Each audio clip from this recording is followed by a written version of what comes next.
my gosh, guys, I'm sorry. Things have been so off track, man. We've just been so busy, man. We've just been so busy, and I sincerely apologize. I think I do, and I do definitely have enough content for a couple videos, so we're good for a couple weeks as far as like our long version, regular videos. But we're coming into that season. It's probably going to be a little bit dead for a little while as far as those style videos. Probably just be seeing a lot of grounds with the goats till the weather clears out a little bit and we can go outside and do stuff. So it's so rainy and we got wind chills. And then on top of that, like just everything we got going on. I mean, it's just we're trying our best. We're doing our best. We're not going to give up. We're gonna be here. That won't happen. We will not give up. Special thanks to Jan the other night. Thank you. Jan gave us a shout out on her live, and we popped up like 10 more subs, dude. I gotta go look. I haven't even checked. But well, every time I kept trying to check it, within 10 minutes of her doing that, I know we shot up, and I really do appreciate that. Thank you so much. So what am I doing wrong? And, why doesn't it? 883, baby. Yeah. We appreciate it. Thank you, Jan, so much. Thank you. Yep.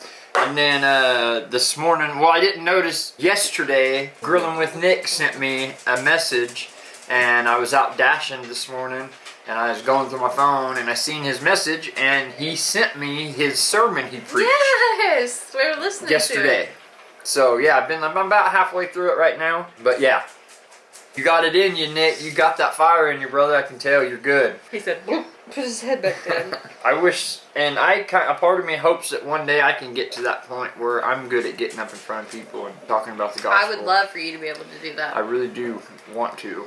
I don't think I'm at that point quite yet. I think sitting here talking about the Lord the way we do is kind of a precursor from sticking my toe in the door of preaching. And it's something that's been on my heart for several years now. And of course, anytime you get a thought like that of something you feel like you're being called to do, or what you're supposed to do, and it just, in your mind, it doesn't comprehend, it wants to, those lies, trying to fight, and it's real, man. That is so real, having to fight that. Who are you to get up in front of a bunch of people and preach the gospel, But I want to get there at some point. I really like your style, Nick. Keep rocking it, bud. Doing it. All right. And because of watching Nick's passage or sermon from yesterday, we are going to read Romans 1, 14 through 17, which is exactly what Nick was preaching on yesterday. Romans 1, 14.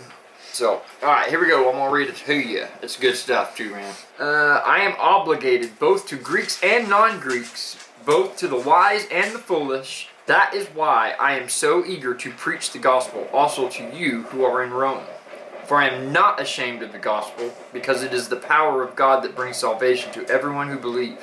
First the Jew, then the Gentile. For in the gospel the righteousness of God is revealed, a righteousness that is by faith from first to last, just as it is written, the righteous will live by faith. So I just learned something right there. My Bible, it calls them the Greek, but it's the Gentiles. I don't know. You need to go back and rewatch his sermon, because he breaks those. Breaks it down. Let me read what my passage says. I am under obligation both to Greeks and to barbarians, both to the wise and to the foolish. So I am eager to preach the gospel to you, also who are in Rome. For I am not ashamed of the gospel, for it is the power of God for salvation to everyone who believes, to the Jew first, and also to the Greek. Yours says Gentiles right there. For in it, the righteousness of God revealed from faith for faith, as it is written, the righteousness shall live by faith. So I'm guessing the Greek and Gentile, same thing. Yeah. Greek and Gentile. Yeah, the barbarians, what Nick was just saying, is a name that the Greek gave the people that were there, I guess, are ignorant to their ways, to their teachings, and to, stuff like that. So they called them barbarians. That was just the name that they created for people that haven't been taught their ways, right? Pretty strong it's pretty cool. Word. Paul is so awesome. Because the first thing I think of anytime I ever think of Paul is barbarians are outside of Greek culture. right, outside of the culture. Yeah. Yes. Okay. That's exactly what I was trying to say. Yeah, you're right. But when Paul was where is that at? I can't remember where it's preached out of, but where Paul's in prison and he's in chains and he's talking about regardless, these humans and the world have me in chains, but I'm as free as a bird, I'm as free as it gets. And still in there grinding to preach the gospel. Still had that huge fire in his heart, even being chained to a wall. Which you can only imagine. You probably got that 30-pound ankle bracelet on your leg with another 20-pound chain, 3 foot long, connected to a wall, and just stuck, and still just not letting it affect. Full of God, like even writing letters to his people, telling them, "Don't. I'm good. Fine. Don't worry about me." Fine. I think how he explains it is, "I'm in chains for the gospel." Ah. Yes, indeed. Love it, dude. I'm promised that if we could walk around this world with the same type of faith that Paul walked with, there is nothing in this world that can tear down what you're going after. And my mom and Michael have reminded me of that. It's so true. And like even in the worst times, bad times are going to come and good times are going to come. But what are you going to do with it? Just like Nick said, it's a brand new year. What are you going to do? It's up to you.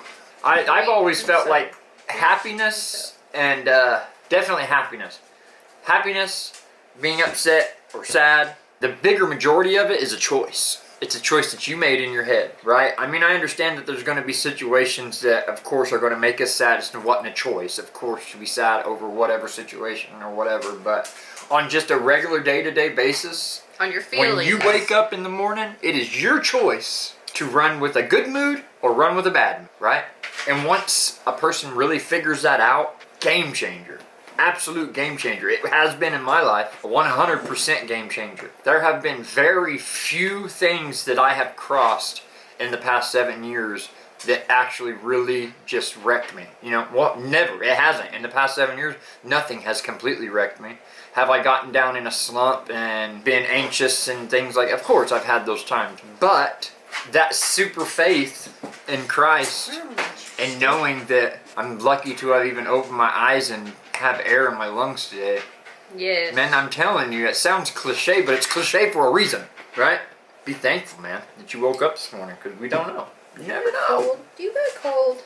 And you got to treat every day like it's the last day you're living. If you can get to a point where you can absolutely treat each and every single 12-hour day that you're awake, treat that day as if tomorrow's not coming. Living every day like it's your last. Get with me in a month. Do that for a month. Don't take my word for it. Don't take my word for this. Don't take anybody's word for any information you get. Do your own research, right? But I can guarantee you that if you put your face in this Bible, have faith like Paul, treat every day like it's your last, and love your neighbor as yourself and all that good stuff that Jesus told us to do, it will change your life. I just wish more people would do it instead of just like, there's been incidents today where people have just come in hot-headed and it does nothing but irritate me and it makes me want to be mean. But on the other hand, I had to remind myself today, love like Jesus. Love like Jesus. Yeah. I'm ready to get you. I'm not gonna lie, I was on a little bit of an edge there in the morning of whether or not I was gonna choose to go this way or that way. And thank you, Nick, because you helped me push it the right direction, because I'm glad he waited, but I'm glad he didn't see it until... Right, I seen it. I pulled it open meant. and looked at it at the exact right time. I love it, dude. Now, as you can, I don't know if you can tell, but I've just got a little fire lit in me a little bit. I'm actually really ready to get back and listen to the rest of the sermon. But man, I can't wait to come up there and watch you preach in the flesh. I know. And even if he doesn't preach, just go for right, it. yeah, even that's what I was thinking about the other day. Just go up there. Look up his church address again. Didn't it say it was like 30 minutes away? Yeah. Said it was 30 it's minutes the same away, distance we're driving to Guts, man. I don't see why not. Why don't we just start going to his church on Sundays? Because it's still a long haul. But I don't mind to go visit. I'd rather it be local to us. I feel like... About one car, bro. I don't know. Something is, for some reason, and today's the first day I felt it, but something's pulling me to your church. Well, yeah, that was I mean, the it would be plan. awesome to be on a regular And I think basis. Tish and Pooch are wanting to too. Yes, They're supposed to be coming this weekend. Yes, absolutely. And So we'll Tish discuss and that with Pooch are them. coming next weekend, and Weekend. this coming weekend, yes. And I believe that we are going to Nick's church Sunday. We just need to confirm that with them, but So, which I'm pretty sure need we to will. be They able to mentioned know. it, and I really do want to. I mean, I wanted to anyways. You're such a cool dude, Nick. I really like you, man. And thank you for having the courage to stand up and tell the truth. And hey, man, if we had more people like you in this world, dude, it would be such a different story. it would be. Right. Dealing with the public all day, yeah. Like I said, y'all, treat every day like it's your last. Don't hold on to anger or resentment or any kind of negativeness towards another person. Like I said, because you never know, right? Imagine the torment you're going to put them through if you don't wake up tomorrow morning after messing or fighting, having such negative stuff going on between you and somebody else. They're going to have to live with that for the rest of their life, man. Or if they don't make it and you have to live with that for the rest of your life, it's not worth it. Either way. Live every day like it's your last. We love you guys. Thank you so much for coming in. Like I said, I'm sorry that we've been so off track. We will definitely be putting out our grounds with the goats. And Except for tomorrow. except for tomorrow. We got a live tomorrow. What time? 6. Live, 6 p.m. Central Standard. Alright guys, we love y'all. Thank you so much for hanging out. You all are amazing and such a blessing to us in our lives. And we want to thank you for everything, especially all your love and your support. Like I say all the time, like it's genuine and I love it. And you guys are amazing. So if you haven't already, like, comment, subscribe, share, all that good stuff. Y'all know what to do. Until next time, Love you. catch you on the next one. Yesterday, there was sun and there was rain, beauty in the mundane. And as the light startled our eyes, we let go of despair.